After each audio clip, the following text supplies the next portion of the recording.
What's going on, everyone? Today we are going to be ranking the bosses in Hollow Knight Silksong by their fun factor, so not necessarily how difficult they were, but just how much we overall enjoyed the fight, and if we thought it was good, bad, ugly, whatever it was. I'm Keegs, I'm here with Ben. Say hi to the audience, Ben. Hello. So, getting right on into it, we want to start this off chronologically and how you're supposed to fight the bosses. Yeah, so the first one's Moss Mother. Yeah, Moss Mother. So for me, I think she's an A tier boss because I think this is the beginning of the game. You have very little context of the controls. You're just starting out. I think it's a great introduction to the Silksong world and how the combat's going to go. Obviously, I think it's a very easy encounter. It's one of the easiest. It's just kind of almost a tutorial boss, but I think it does exactly what it's supposed to. And I think you do feel some accomplishment at beating it because it's your first boss in Silksong. What do you think? Yeah, I would put it in B, but I agree with everything you said about it. It's a really good first boss. Teaches you, to avoid things and has, ads and stuff you have to avoid too, and then stuff falling from the ceiling, which this game really likes to do. Yeah, it has a few different movesets, and it teaches you how to kind of avoid it a little bit and dodge and pogo, and you can kind of do everything that your character is equipped to do at that point in the game. And it's not too annoying. Yes. The run back isn't bad. So I think A, B, I think somewhere right in there. For me, I think it'd be a low A, so we'll put probably some other characters before this one, but it's an A character. B, I think, is definitely acceptable, so pretty fun. So the next boss, I think, is Bell Beast. Yes. For me, I mean, starting off strong here, but I'm going A again. I think it, for all the same reasons, I think I like it more than Moss Mother, so I'll put it up there. But I think for all the same reasons, it's a pretty good intro. The soundtrack is great, and by the time you're done beating it, you get an awesome companion for the rest of the game, and she's very cute. And for those reasons, it's an A. Yes. Now, she has like cat and dog like characteristics because she purrs like a cat. Yeah, and she like, sings too if you hit the bells, which I think is super awesome. Are you putting it in A too? Or? Yeah, we could put it in A, and the reason is, I think, because, well, one, it just looks cool. Yeah, agreed. It has fairly varied moves for early on in the game, and what I think it does a good job of teaching you too is to react a little bit slower. So I think this is the point of the game where I was trying to teach you to like not instantly move and do something. Yeah, wait because she has like two different attacks. Yeah, she can like jump out. And if you're like being really aggressive about it, you can get very easily hit by that. Or sometimes she just comes right onto the floor and then dashes across the screen. Yeah, no, in addition to her other moves, but like those kind of have the same indication that a move is coming. They have the same tells. Yeah, I think so too. And I think you're right. It does teach you to be a little bit slower, especially when she jumps across the screen. Like, it's very slow. She doesn't crash down like you think a character of that size would. She like kind of floats down almost. Yeah. Exactly. So it's not like super punishing yet. I don't know that throughout the course of the game they do a good job reinforcing this, but I think that is the intent looking back on it in retrospect. Yeah. Definitely an A for me. Nice. Pretty fun boss. Who do we got next?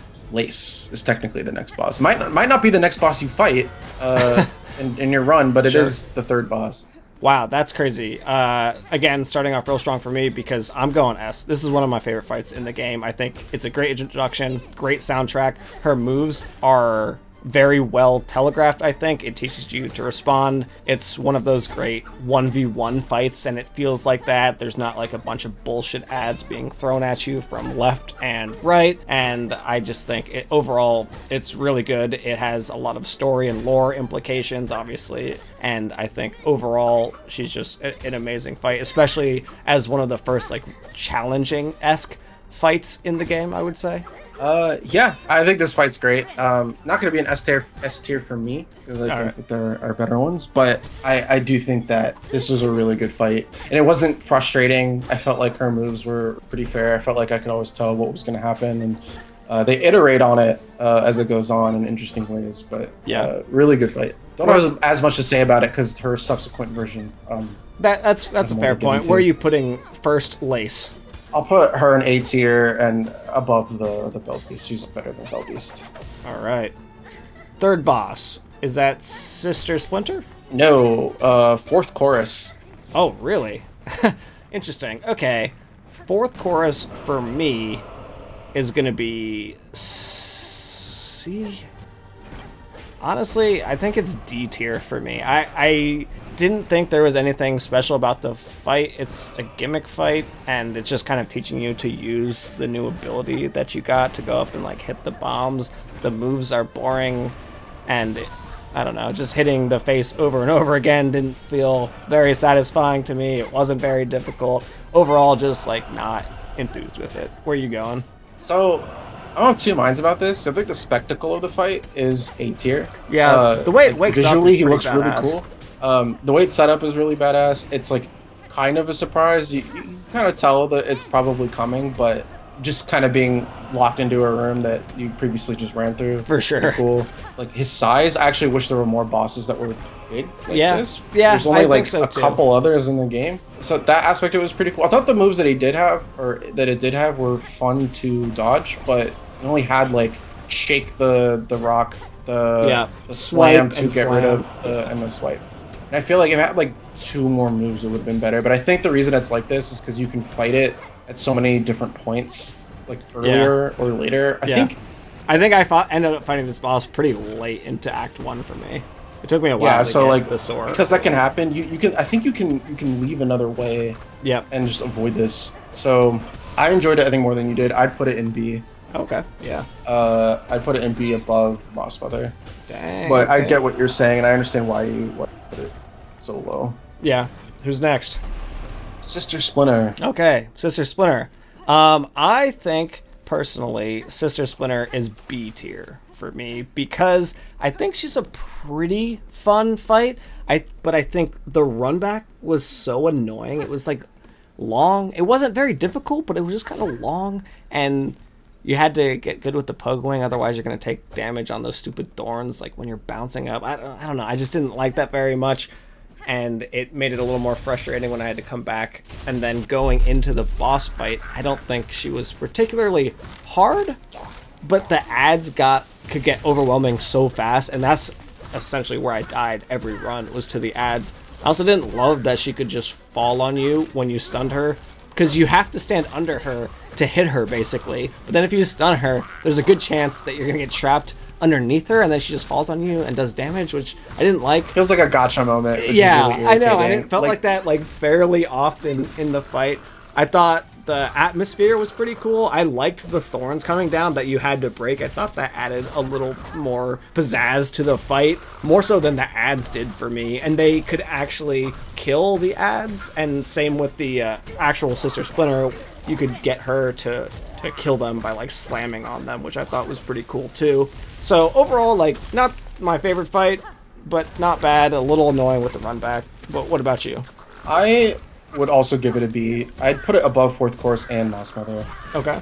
I agree with everything you said. I didn't find the run back as irritating, I think. And maybe that's just relative to the ones that we would get later. Yeah, that's fair. It was just so long because you have to like take the elevator up or whatever, and then like run back. Yeah, it's kind of slow. Way, you just have to wait, and then like jump through the thorn. I don't know. Yeah, at the time I think it is bad. It is pretty fun. The gotcha moment would be less annoying if you just spawn right outside the boss room. Yeah. Of it, the gotcha, to be clear, of fault when it falls when you stun it. Yeah. I don't really like fighting the enemies that she spawns. The ones that spin are super annoying. But the flying enemies have a wider problem, I think, that we can get into in later fights. But you know, it wasn't bad. I enjoyed it, but it wasn't. I wouldn't say it was excellent by any means, though. I think that's a good take on it. Who's next? Widow. Okay, I thought. See, Widow for me is split, because I thought Phase 1 Widow was like one of the best fights, especially early game, Act 1, Act 2. But Phase 2, I thought, for me, just got too chaotic, and it felt like so many attacks just overlapped each other, and there was no way out. For me, it's above Sister Splinter, but it's still a B tier for me, just because the second act was a little crazy. That being said, I loved the score, the soundtrack of this boss fight. I thought it was fantastic. And I thought Phase 1, like I said, was so good. The moves were very well telegraphed, and they got, like, you could tell that you were getting better at the fight as it went on. But then Phase 2, it just felt like splatter over my screen of bells flying and the boss running back and forth and bells coming out of the ground. Like, it just felt like too much. But what do you think?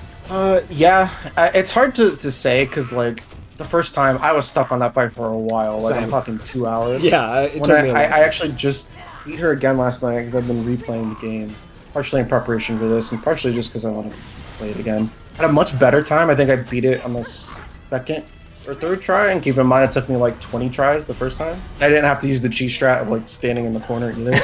But there is a lot going on, and it's it is kind of there's a lot going on, and it's hard to see sometimes what's happening. I feel like the contrast could have been better between the background and the bells. Yeah.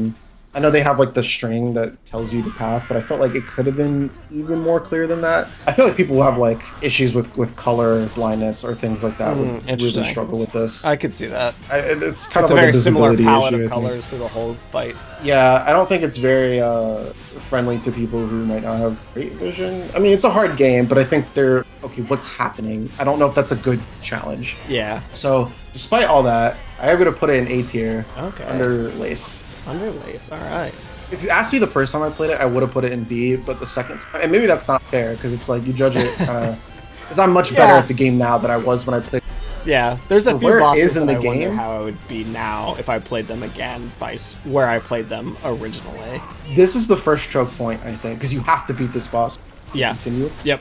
And it is overwhelming, I think, the first time you do it. And it's crazy because she doesn't actually have a lot of attacks. They just come out really fast the second phase. Yeah. So there's a much better version of this fight later that I think is actually harder, but it feels better to do. I couldn't even, well, maybe we'll try to get into what to get to it, but I think it's still a good fight. It was my first time playing it. I think I'd put it in B also, but the second time I had so much fun doing it that it's artificially inflated. That's fair. All right, who's next? Last Judge. It is the first, or the last mandatory fight of Act 1. Yes, absolutely. Technically, you could skip this fight. Not that anyone but the first time you play it, it's clearly the intended path. Sure. Like happy path for the game. And you're going to fight the Last Judge the first time. Let me know, Ben. Where do you put this guy? So I have 2 minds. I think this fight, like if I'm just looking at this fight as an encounter, if I was spawning right outside the door, this would be S tier for me. Yep. I thought it was really good. His moves are fun to dodge. They weave in a way that like you can like avoid, you can dodge and hit them at the same time. And the judge whips the mace chain thing back. You can like jump over and hit it as you're coming down, pogo on him, and sometimes he does a stupid jump attack out of nowhere. Like he'd be really punished for just trying to but overall, I think really good fight. That run back is so ass. I was wondering if I even wanted to continue playing. I eventually got so good at that run back. I think that's the first truly crappy run back you have in the game. Yeah, it's bad. I don't think there's any justification for it. The fight's already hard enough, and then you have a fairly challenging run back. Yeah. If you played the game a few times and you do this run back a few times, it's because this boss has so many Sorry, moves, you cut out there. What'd you say? If this boss can kill you so fast. Yeah. So like having to do this long run back where you're likely to take damage to get into a fight where you might die immediately, it like compounds the levels of frustration here. There was a couple times I died immediately. Like the run back to me is just F. Like True. It's really bad. It's not fun. It's irritating. And like by the end of it, it can feel kind of good to get through the gauntlet without getting hit. But while you're learning that, and by the time you've gotten that good at the run back, you're already probably good at the fight if you haven't just beaten it already. Yeah. So where are you putting them? Because it can because it can kill you so fast, but the run back is so ass, but the fight itself is so good. I'm putting it in B. Okay. Like where are we got? To me, Isolation S tier, but the front of B, you think?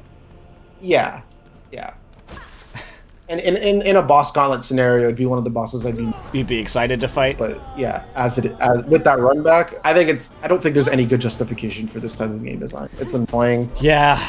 I agree with everything you said on that one, but I think I'm gonna put it at my lowest A tier. And I'm gonna do that because I think the boss itself is super fun, and I think phase 2 does an amazing job of making his already fun moveset more interesting, and not just like adding some other BS, but like just giving everything a little bit of like fire AoE, and the thing where he like slams down or whatever and has the or spins his thing and then the fire waves come out, I think is very creative. So I think that that's just like a perfect way to do a second phase boss fight, and not just like speeding up his moves or anything. It's just like they add a little extra to his moves. I thought was super cool.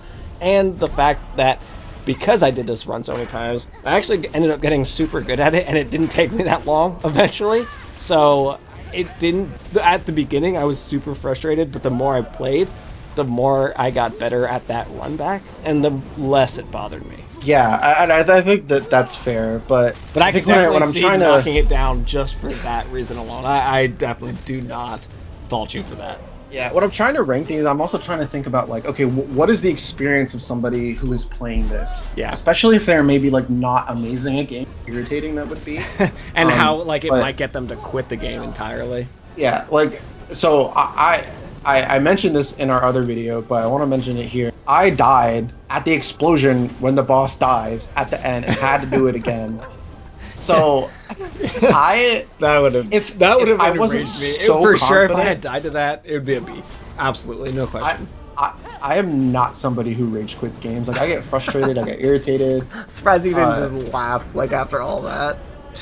I got so mad. I took a break. I turned the game off and came back. The next time I turned it on, I beat it in one try. So it wasn't like your muscle memory had remembered and perfected. I knew I could do it. Once I calmed down, I was like, I just beat it. Know that it was just so deflating, and I imagine that's gonna happen to a lot of people. Yeah, for sure. It's one of those gotcha moments that's like, this would be funny if it didn't piss me off so much. If it counted as a win anyway. The fact that it doesn't register as a win until the explosion has happened is ridiculous. Also, the fact that if a bench spawned in, even if I had to do the fight again and the bench just spawned, like, okay, it exploded, you died, but you get the bench, so you get to just do it real quick. That'd have been like, still like, why even have that? But it would make it better. That's so funny. I love that. Yeah, that explosion at the end. It's so funny. Once you know though, like, I bet that next fight you were running as far away from the screen as you could. Oh yeah. So there are a number of optional boss fights that you can do in Act 1. So all right. I thought we'd go through those. Yeah, let's do it. Who's next? Let's do I think Savage Beastfly is the one that most people are going to run into first. So let's do that one. Do I even have a tile for Savage Beastfly? Yeah, to the right of the blue guy. I don't know his name. Isn't that normal Beastfly? Yeah, that's normal one. He's called Savage Beastfly in the first encounter. Oh, is he? Oh, funny. Yeah. I thought. Yeah, the little enemies that kind of look like him are Beastflies. Okay. He's the Savage Beastfly. Yeah. Savage Beastfly. I know this is another one that you really enjoyed, so why don't you let me know? I got stuck here for like 2 hours, and I was really irritated because I didn't feel like the fight was that hard, and it's really not.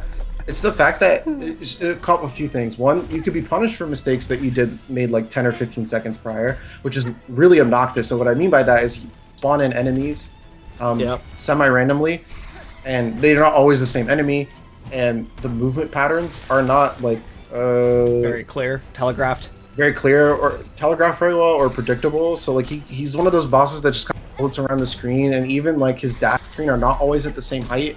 And it's not always clear if you need to.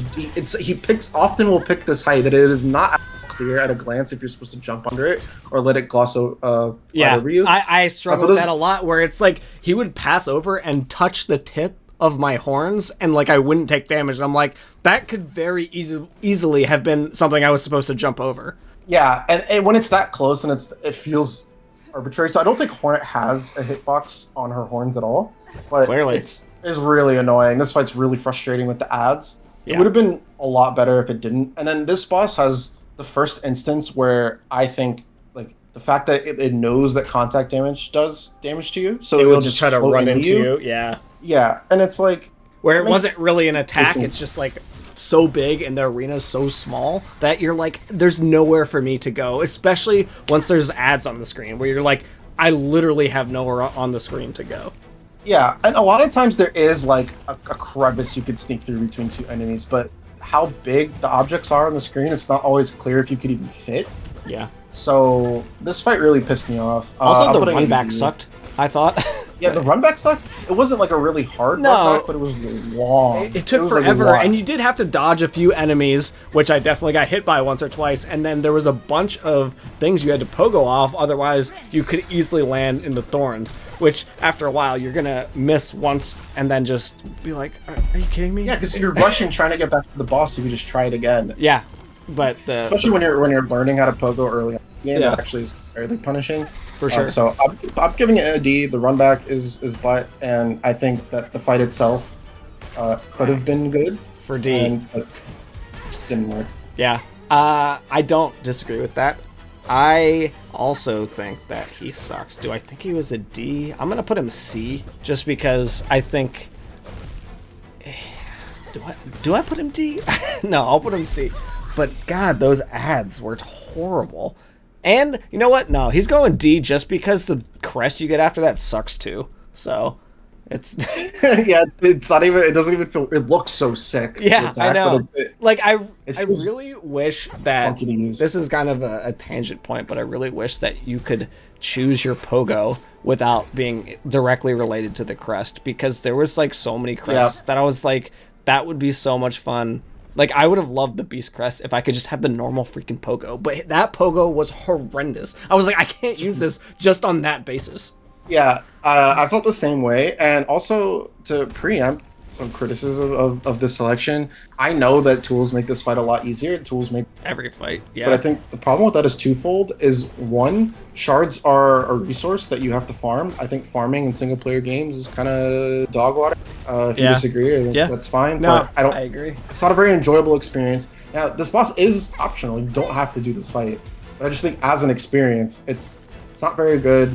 I don't think we're going to rate on whether or not you have to do the fight as part of the boss rankings, though, you know, because this is a boss ranking video. Like, was it fun or not? Doesn't matter whether you had to do it. Exactly. At this early stage of the game, tools especially, the shards can be kind of scarce. And I think if you have to farm just to retry a boss again, kind of lame. And I think that the farming actually discourages you from using it. Yeah, it does, for sure. That's how I felt. I'm like, well, this is a limited resource. I was doing it pretty willy-nilly, but definitely at the beginning of the game, I was like, I ain't never throwing nothing. So...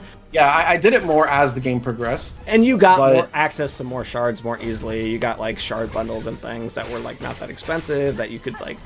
what I would do is I would do a little farming loop, like 1 or 2 rounds of that, and then whatever I got, obviously in shards was good, but then I got rosaries and I would just go buy shard bundles, and that would probably take me through to whatever I needed. So farming got easier, but it didn't make it less annoying. Yeah, and because it was a resource that didn't refresh, it made it feel like, well, I might not have this on the next attempt, so I don't want to use it. Yeah. You can maybe say that's our problem, but I don't care. This is my list, and I'm sticking to it. All right, who's next? Skull Tyrant. Skull Tyrant. All right. I fought this boss way too late. I don't know how I missed this thing, but I fought it like at the end of Act 2. So for me, I feel like this is not a good judge of how fun a boss was, but for me, I'm doing C tier because it was so simple and it took me like not very long. I actually did die to it once and I thought, man, I suck. But like, it had nothing really interesting to me. The atmosphere wasn't that interesting. The moves were like, all right, whatever. This is just like a big normal enemy. I almost thought it was a mini boss at first. What do you think? Yeah, I mean, I think even calling this a boss stretch. It has like 2 moves. Yeah. And they're not like complicated. I would also give this a C. Like, I didn't have a bad time fighting it, but it's also okay. It's taking a while to kill. I just feel like this is a regular enemy with a large health. Oh yeah, for sure. Now, the one thing that I do really like about this fight, and I wish other enemies in this game did more of, is that every time it moves, when it's gonna run across the screen, it does like a little like backs up for a little bit and then runs. Yeah. And jumps. It has a tell for that too. Whereas some bosses just don't. Yeah, true. So you could tell what it was going to do. Yeah. Yeah, so I like it for that. And it's, you know, it's optional. Even fighting at the appropriate place, it's pretty easy. Yeah, C, middle of the road. It's not awful, but it's not remarkable either. Yeah, I get that. All right. Moss Mother Duo. Moss Mother Duo for me, D. Boring. Rehash of the same thing. At that point in the game, like... I wasn't expecting a boss there at all. No, I was just doing it again, but there's 2 of them. It was kind of like, I would put it in C. It gets minus points for originality, but it's also, I understand, like, maybe the appeal of it is that when you get this point in the game, it's like, okay, I've gotten better. 2 of these. Yeah, 2 of It's them. like the It's first not one even wasn't that hard. so, like, Yeah, I know. It's just, I don't know. I don't know. I would characterize that and the Skull Tyrant as like mini boss. They Yeah. don't really feel. They don't feel very epic for sure. Where, do you put it below Skull Tyrant or above it? Below. Yeah. All right. Next is Great Conchflies. Great Conchflies. Where are you going with this? I'm gonna put this the bottom of A. I thought this was pretty fun. Bottom of A. All right. Yeah. I like the way that the patterns go. There's another fight that does something. Yeah. Probably gonna end up in S tier, but like the way that they go across the screen, the way that they tell, I think it's really fun. It's visually pretty interesting. I really like this fight. Yeah. No, I definitely thought it was pretty good. And the run back for that, honestly, not that hard at all. Pretty easy. So generally the fight I thought was pretty good too. I'll put it at the bottom of A as well, I think, because I did like the fight. I thought it was interesting. The 2 of them were kind of fun together. It wasn't like too crazy hard, I didn't think. But overall, like just generally a decent time. Now, it did have like pretty predictable patterns, which I enjoyed. Yeah. Actually, because it was kind of a good refresher from like the seemingly like random selections of moves a lot of bosses like to do. So I really enjoyed it in that aspect. But I don't have a lot to say about it. It's very straightforward. Yep. All right. Who's next? Phantom. Ooh, Phantom. Like her in the organ. Yeah. That fight's S tier to me. It was. I feel you. Not very hard, I didn't think. It only took me, but it was so, like the dance of it was so fun. I don't remember, maybe like 5. And for me, that's not very many because a lot of the harder bosses took me like 20 plus tries. Oh yeah, but I agree. It didn't take me very long at all, but I loved it too. S tier for me as well. I thought it's above place for me. I thought it was super cool. The music was fantastic. The spectacle was fantastic. And I don't know, I just really liked the whole atmosphere of the fight. It felt like a dance. Yeah. Like you could like go and get attacked. It was one of those bosses really active. Because you could moves are so well telegraphed that you could dodge the last second, get into attacks, and you kind of weave, and you feel like you can be aggressive with it, which is fun. Yeah. And the counters to all of the moves I thought were really fun to do too, because you could tell exactly where the attacks were going to land and go, so you could position yourself super well for them. Agreed. I thought it looked great. Yeah, I totally agree with that. Really great fight. We did miss one actually. My bad. Moorwing. Oh, okay. Yeah. What do you think? Pretty fun. Yeah. Run back was buns, but it wasn't like super hard. I really don't like when their bosses are in these like open areas and they can just get you from off screen, so you have to like run to keep pace with the boss. I put this in B. Like I had a good time. Where in B are we going? Above 4th chorus, but under Sister Splinter. All right. Yeah. Good time. I don't think it's a great fight, but it's pretty good. Yeah. I don't have a lot to say about it though. Yeah, I don't either. This is another boss that I fought like kind of late because I ended up not even realizing I took the flea caravan the first time, so I left the area entirely before I even got to it. So it wasn't crazy hard. The run back wasn't terrible, I didn't think, but I don't know. Like the moves were fine at best. Nothing really wowed me. I'm gonna put it at the bottom of B tier for me, just because I thought it was cool, but it just wasn't special. I know a lot of people that fought this boss like at the beginning, kind of when you were supposed to, had a lot more difficulty than I did, so I might have enjoyed it more or less depending on how it felt, but yeah. It was pretty hard. Yeah. I'm somebody who did not take the flea caravan. So I definitely struggled on it for a little while, but it's not that bad. Sometimes the flying bosses can be just annoying because they're hard to get to. Yeah, that's a broader issue I have that I want to discuss when we get to a certain somebody. Yeah. For sure. All right, that's going to wrap it up for the Act 1 bosses ranked. Let us know, where did you feel that we did on this list? Do you think some of the enemies should have been higher or lower? Who did you have the most fun playing with? This is Keeks and Ben signing off. Make sure to catch our next video talking about Act 2 bosses and ranking how fun those were.